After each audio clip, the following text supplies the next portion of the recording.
So Irene, thank you for agreeing to do this. I'm looking to kick off a series called On the Topic of Poetry.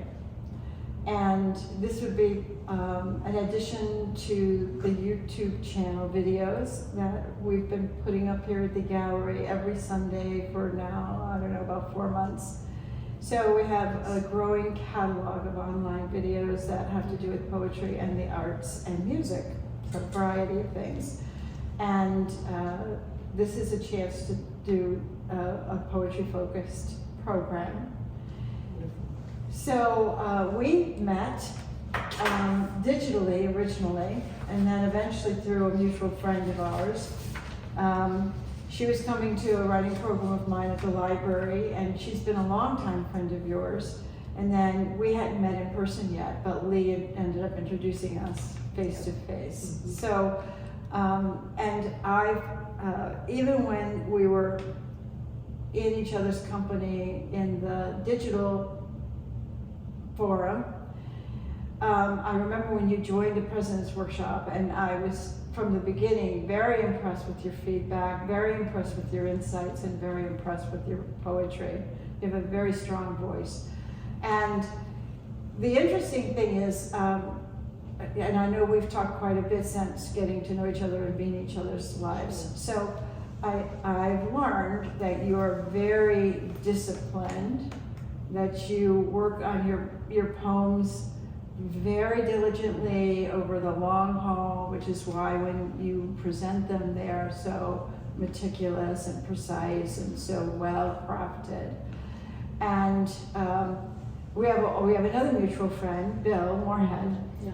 And so Bill also knows you from the President's Workshop and knows me because we've been exchanging poems with each other independently for a couple of years now. And he told me a rumor, and I actually went on the internet and looked it up to see if I could find any validity to the rumor. And the rumor was that Billy Collins was out trying to buy up all of his first books so that he could get them out of circulation because he was embarrassed by his first book. But interestingly, the rumor's known enough that you can actually find it on the internet as a topic, but then it'll say in a couple of places where I looked it up, there's no proof that he's actually out buying up all of his copies of his first book. Oh, wow. So I know for me, I would love to buy up all the copies of my first book and burn them all. That's interesting. I only have one book, but I don't think I'd want to do that. I mean, it just represents who I was at the time. Yeah, know? But I'm not surprised because I think that you work very hard to make sure that your work is very mature. And I'm very craft oriented, but I'm more inclined to throw my stuff out into the wild. So yes, I did that with my first book. I definitely threw it out into the wild, and I would take it back and burn every copy. Okay. But I'm a little sad to hear that, but okay. But having said that, I thought I would start us off on the topic of poetry by reading a Billy Collins poem. Okay. And it's called Introduction to Poetry. He's pretty well known for it. You may recognize it, but I asked them to take a poem and hold it up to the light like a color slide, or press an ear against its hive. I say drop a mouse into the poem and watch him probe his way out, or walk inside the poem's room and feel the walls for a light switch. I want them to water ski across the surface of a poem, waving at the author's name on the shore. But all they want to do is tie the poem to a chair with rope and torture a confession out of it. They begin beating it with a hose to find out what it really means. Yeah, I've read that. Yeah, it's a pretty familiar. Yeah. I think anybody who's done a lot of work in their poems would know Billy Collins. And one of his strengths is the way he uses humor to make a point, and so, you know, he's I think a lot of people have mixed feelings about him. I still appreciate his work, but I think a lot of people, I don't know how they're feeling about it exactly, but anyway, I'll have to tell you my Billy Collins story later. I don't think it's a good moment to tell. Story for the air? Well, I worked at Westcon for 24 years, and I was on their Centennial Committee, and I had to think about things that we could do to celebrate. And so I said, how about if we have Billy Collins come? And I am the one that literally orchestrated the whole thing. I had him come, we packed the whole, like it was, thousands of people, and he came I heard his fee was like $15,000. He came I said, well, we have 5, will he come for that? Because he lived in Katona or something. And he did, and I was his, gopher for the night, and introduced him to all the people. So that's my little Billy Collins story. So, very cool. Yeah, thank you. Very cool. So how has Billy or other poets of note influenced you as a poet? It's funny, I was thinking about this morning. I get daily rattle. Do you get? I do. So the poet.org and Swim, which is another one, and there's like 4 or 5 of them. So every day I'm sort of like, wake up and I sometimes think, oh, I gotta read all these poems. And then I read them, and some of them are, I don't care, but some of them are just so like, I don't know, wow. I just finished a collection called In Which. Do you know anything? Rattle published it. It's a little chapbook. And every title of the poem is the poem in which I binge. The poem in which it's very clever, and they're all kind of a little wild. You would love it, I think. But I don't even know what to say, because the list keeps changing and growing, and it's very important to me right now. Reading as much as I can, and I don't even remember the name of this author.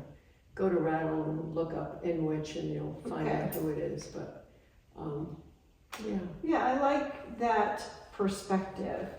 Many years ago, I ran a series called the Wednesday Night Poetry Series for over 10 years, and it was every Wednesday night up in Bethel, Connecticut.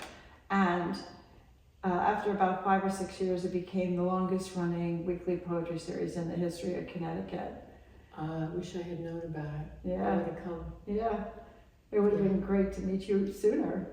But the reason I mention that is because you never know what you're going to hear. Mm-hmm. And so I was sitting in on whoever happens to come and stand up at the open mic on any given Wednesday. We always had a feature. And almost always had a feature. And so you never know what you're going to hear. And some people are extremely novice, some people are extremely confessional. And, but I'm a big believer in providing that space.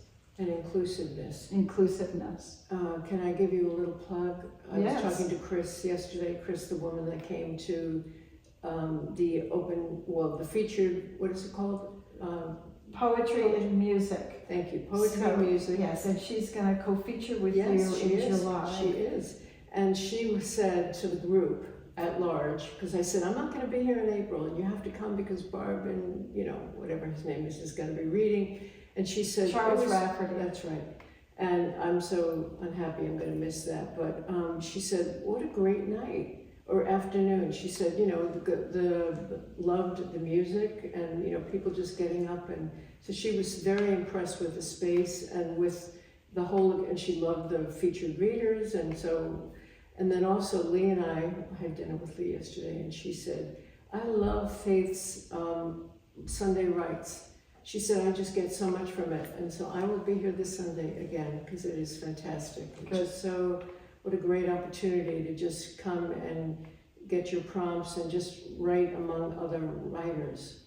It's it's a fabulous thing. Thank you. I don't know why it's not packed. I'm glad it isn't, but it's so great. Well, it's growing. It's we're continually getting the word out, and it's growing. So recently, the last one you were at, one of the prompts was, what would happen if Cinderella didn't lose her glass slipper? Yes.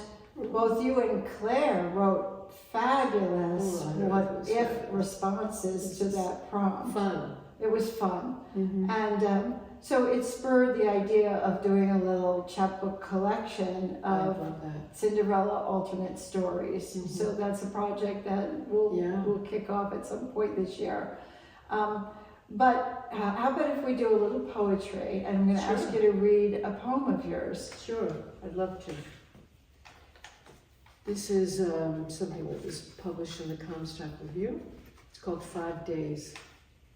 Okay, 5 days. When my friend moved and couldn't take her very old dog, part lab, part who knows what, I offered to let her live out her days, deaf and mostly blind, in my home in fenced-in yard. That first day she searched with labored breath, room to room, expecting to find those she loved behind closed doors. Nights she barked at the bottom of my stairs. I gave pills to calm her, hoped in time she'd learn to live without the touch she knew, also the worn red deck where for years she'd settled to overlook the landscape of her yard. On day 3, the old girl investigated the backyard, nosed a patch of ferns, settled amongst a stilby.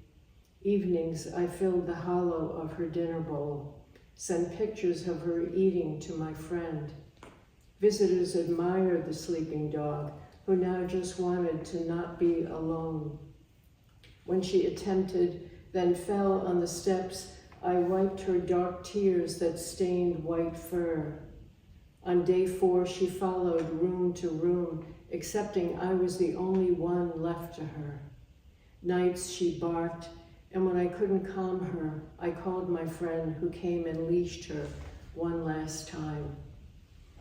I was alone again in these rooms, considering a dog known only 5 days, less than expected, perhaps more than she wanted.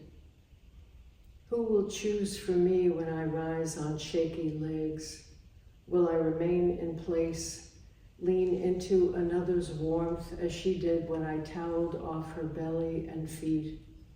Every evening she wagged her ragged tail, drank from the water bowl, drank and drank, lifting her yellow head only when she'd had enough. Just beautiful. Thank you. Thank you. And congratulations on the publication. Thanks.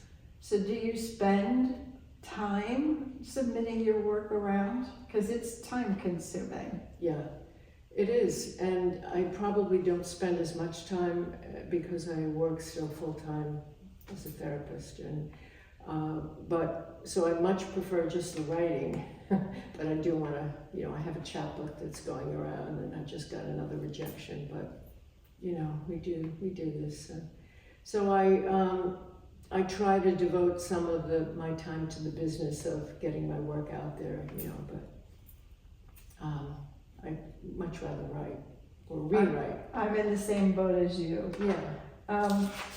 I will just share a short poem from an upcoming publication. I have a book coming out called Breathe, which is a collection of family poems, and it's actually going to be published by Stairwell Books in Yorkshire, England, which I'm quite excited about. Wonderful. Wow. Because they have an international distribution, which is a big deal. This will be definitely a step up in my publication history. So a very short poem is called Mother.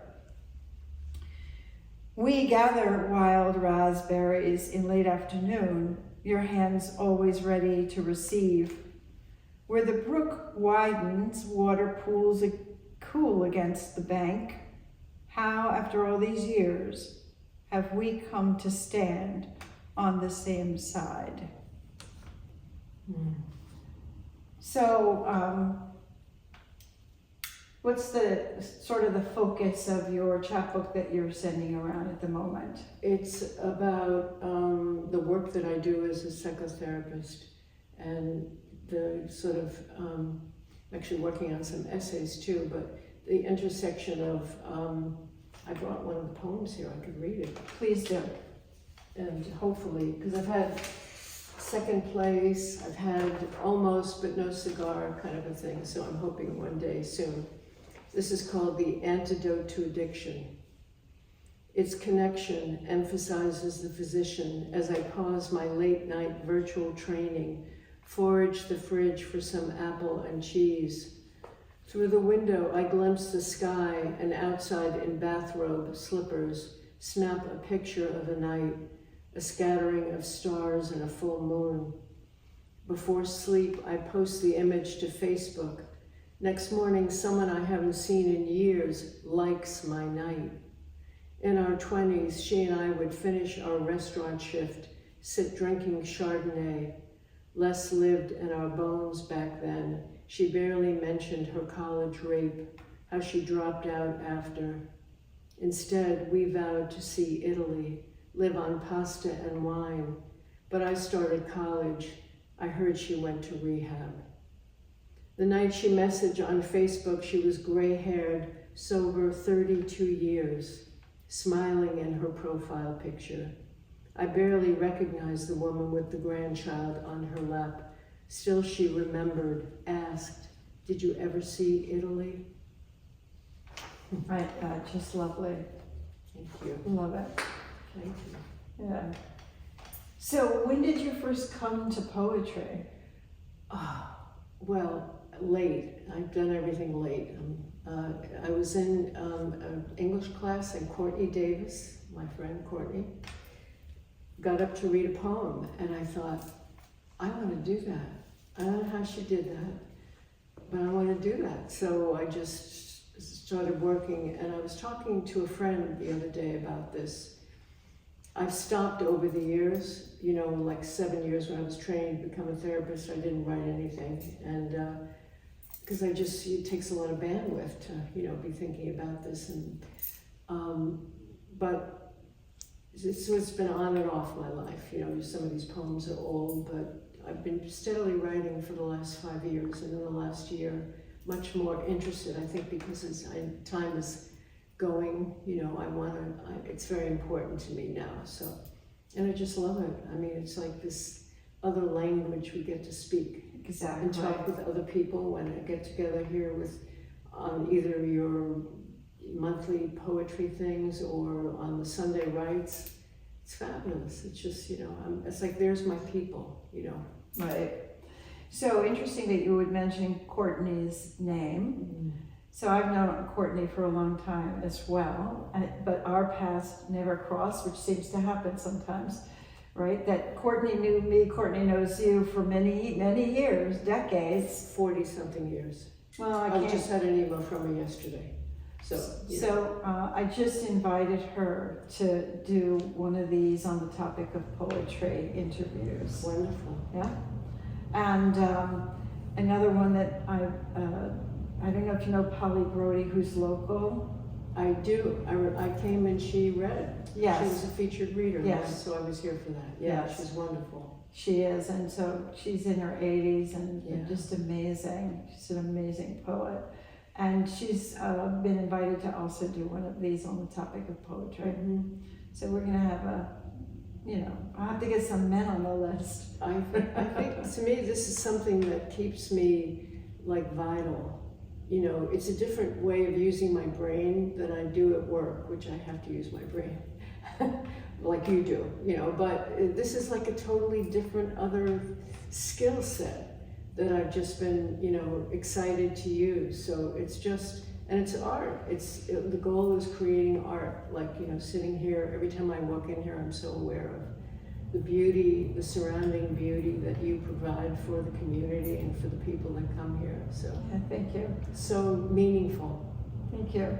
So my day job, which you're aware of, is that I work in technology. Yeah. In particular, these years, cybersecurity. Mm-hmm. But I've been in the field for over 40 years, and I've seen people who are in technology at a pretty good clip burn out from the stress, right? And it's not the only field, like air traffic controllers is known for that. You know, there are certain fields where the stress of that job, and I'm sure psychotherapy has got to have its own high level of stress. And if it wasn't for the arts, to counterbalance. I'd be one of those people who left, the field a while ago. Most of my friends are artists, and longtime friends and people that are even not here anymore. So for me, there's just something I'm drawn to, in people who are creating something or wanting to create something or in the endeavor of wanting to create something. So for me, it's just, I don't know, it's just like an essential part. It's like oxygen.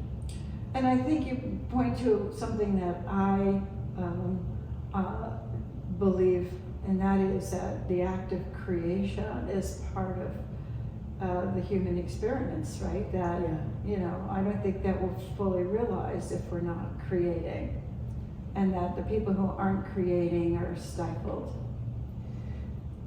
I don't know if they would feel stifled. They sort of are not operating on the same way. This is my unofficial kind of observation. They just are sort of, I don't think they think they're missing out on anything, but people who are creating are definitely extraordinarily interesting to me. It's just so, I don't know. I don't even fully understand it, but I just know I'm glad to be part of this community of people. Very cool. Would you like to share another poem with us? I would love to. I'm going to try to read this. It's called The Last Time I Saw My Brother Alive. The last time I saw my brother alive, he was straight, I think, drug-free, as they say, working long hours on his coffee truck, a grown man with unsmooth hair, thinning but no longer trailing below his shoulders. TV blared in his apartment, a background better than the silence of his old drug, wrapping sandwiches at home to sell on his route, counting up receipts, adding what he made, subtracting what he owed. The last time I saw my brother alive, he came to my house to refinish an old table, carried it alone downstairs to the garage, confident the way he was when he carried his bat, pitched a ball fast and true. Later he worked construction, raising buildings. This was before rehab, before the street. My brother stripped the varnished table, years of finish gone bad. I had forgotten he could do things. The oak, smooth as polished stone, glowing under the honey stain, his delicate strokes. Later we sat on the porch drinking coffee, talking about the heat, old summers, how the days were even now growing short. After a while, my brother put down his coffee cup, went down to the garage, and this time worked the fine steel wool, knuckles bare. He sanded the fleshy wood, back bent, thin muscle flexing, a whole rhythm to the work, the belly of the table finely smooth. I wanted to ask about the old hunger, if he felt the gnaw of it now in this turning away, but I didn't. Just watched the circular path of his arm, scattering dust, the color of fruit trees.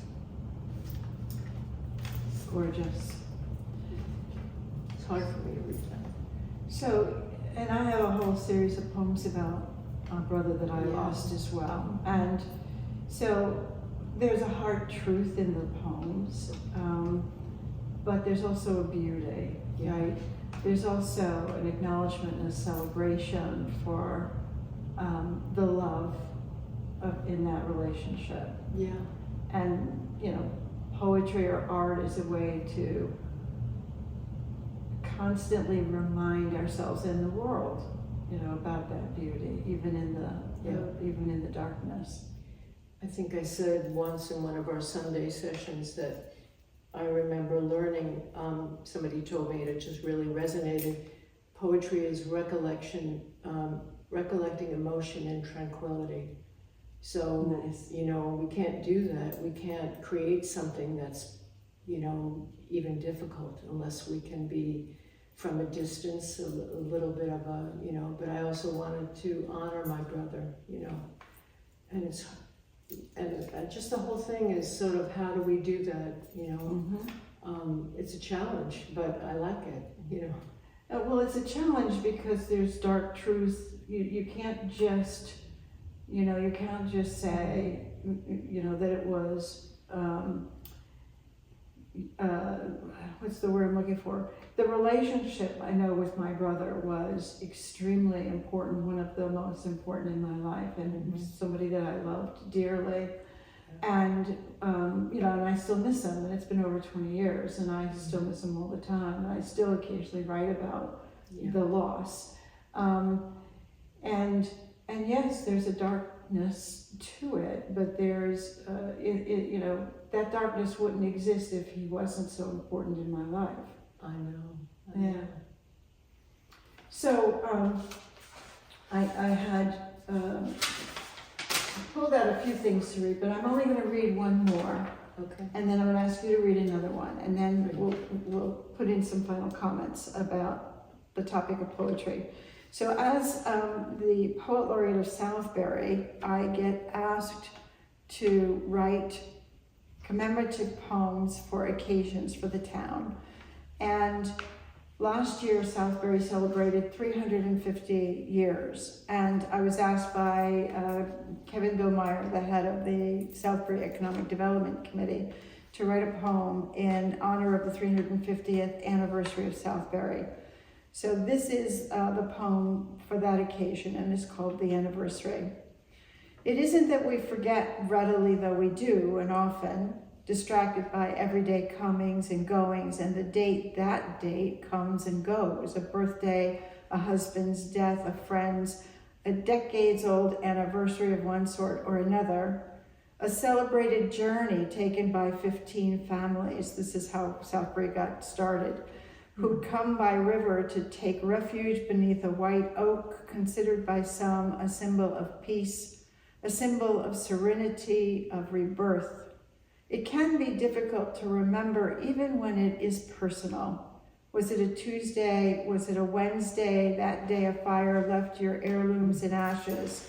More difficult still when it's disembodied, a photograph, words on a page, an oral history handed down generation to generation, embellished perhaps or clouded from the telling and retelling.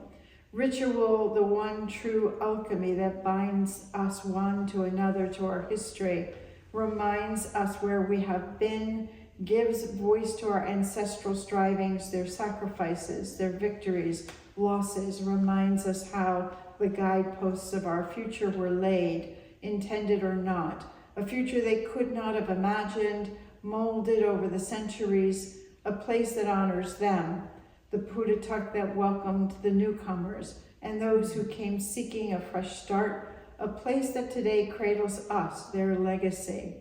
Our Southbury boasts famous as well as infamous inventors, writers, factory owners, educators, heroes, farmers, politicians, some family names still recognizable who were here from the start, some names lost to time, millers, shopkeepers, those who built the roads, those who broke ground for schools, or made land preservation their singular mission. Leaders, firemen, artists, janitors, mechanics, the gardener, the poet, the peacemaker, the musician, the child, anxious but brave, who stands firm against the schoolyard bully, the preacher, the minister, the midwife, the good Samaritan, who never gives his name, her name, a momentary angel. And aren't we all momentary angels, helping a neighbor, carrying the torch of selflessness handed down and handed down and handed down to this very moment, this fragile moment in time, gathered as we are to remember where we have been and to hold tight to those threads of hope in these chaotic times, as our founders did, as our mothers and fathers did, as we can do, as we must do, as we celebrate our journey the past 350 years, as we step bravely into each new day in front of us, bringing with us a rich history and a dedication to our future as a community, as we celebrate today, this place that we call home. Wow, that's wonderful. Thank you. I'm hoping they were thrilled with that. They were, and they got printed in their magazine celebrating all the activities over the course of the year of the 350th. So they did programming all through the town, and then culminated at the end of the year with a big gala that was over at the Wyndham Hotel at Exit 16. Wow. And the place was packed. There were hundreds of people in attendance, including Congresswoman Joanna Hayes. Wow. So I got to get up and read that poem to a large audience, Wow. which was a wonderful, honor. You have just done so much. I mean, I was so blown away when I was at that event last year, when, that you were nominated for Artist of the Year, or Yes. you received one of the awards. Right? I was nominated Two of them. for 2 awards, and one of them was the David K. Merrill Lifetime Achievement Award in the Arts. And that's the one you That's the received. one that I received. Yeah, thank you for Well deserved. the plug. Oh, are you kidding? When I heard about all the different things you've done, even Courtney told me she's been doing these things, and my friend Deborah that you met, she just, you go back a long way. Well, I'm not 20 years old. So We're not? No. So how about wrapping up with a poem Sure. of yours? This is another one of my, I worked at an agency, an outpatient agency for 7 years. And that's where I sort of honed my craft being a therapist. And it was addiction services. So this is called, I Asked the Vietnam Vet Where He Sleeps. Under a bridge or supermarket awning, in shelters. I hate shelters. They wake you up at 6, throw you out in the snow. He's 72 but looks 85. A once handsome man dressed in plaid flannel and jeans, an American flag pinned to the rim of his baseball cap, and a camouflage backpack resting near sneakered feet. Hotel lobbies till they catch me, he says. All-night diners, laundromats. He looks over at my candy jar and I nod, watch as he unwraps a Tootsie Roll, puts it in his mouth and chews. He takes me in with faded blue eyes, then tucks another piece into his backpack. Dinner, he says. This man needs a shower, a bed in his own apartment, a job he can handle, and a prescription he would take. He needs to stop drinking, but says he won't. He's smiling now. Once I slept in the back of some guy's Honda, hoping I'd be up before he was. I was. It got to be a hobby. I haven't yet asked if he has children and where they are and do they know what's going on with him. Clouds darken outside my agency office window. I ask about past treatment episodes, suicidal ideation, but he's done with his story except the one he wants to tell. In a wheelbarrow in front of a hardware store. I'm not kidding. Another time a cop woke me from a park bench. I was tired, wasn't bothering anyone. Arrested, breach of peace. I said, what peace? We're at war. Son of a bitch wrote me up. His voice breaks for the first time. Later in the parking lot, icy rain stars telegraph messages to the hopeful, but I am not that tonight. I imagine him walking, talking, left the vet house, too many rules.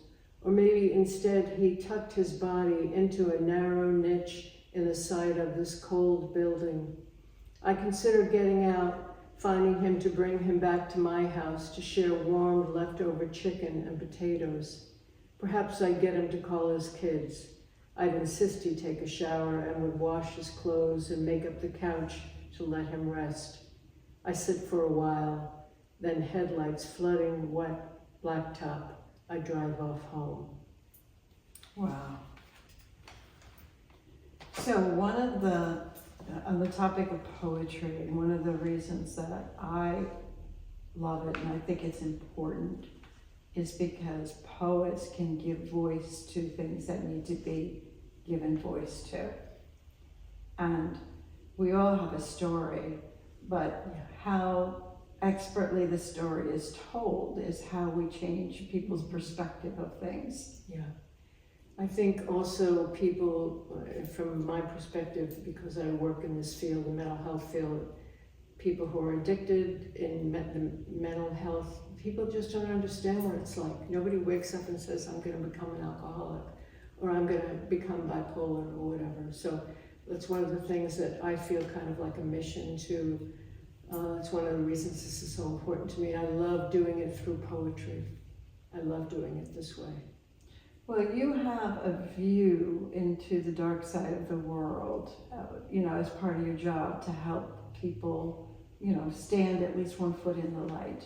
And you have a very strong poetic voice to tell this, the necessary stories and to help people to see, what they, we live in a very chaotic and very impulsive world, right? Where people don't stop long enough to see what's really going on around them. This is a way of slowing things down, I think, because having to focus and sort of just, you get in the flow, of doing whatever we're doing. So to me, it's a way of making meaning in my life. I can honor people who I would like the rest of the world to understand a little better, and I can, honor myself while I'm doing it, I hope. Well said. Yeah. Well said. Irene, thank you so much for joining me for this first. Anytime, I would do anything for you to help support this incredible space, and you. It's very kind. Thank you. You're welcome. So that wraps it up for the first on the topic of poetry, and thank you so much. My pleasure.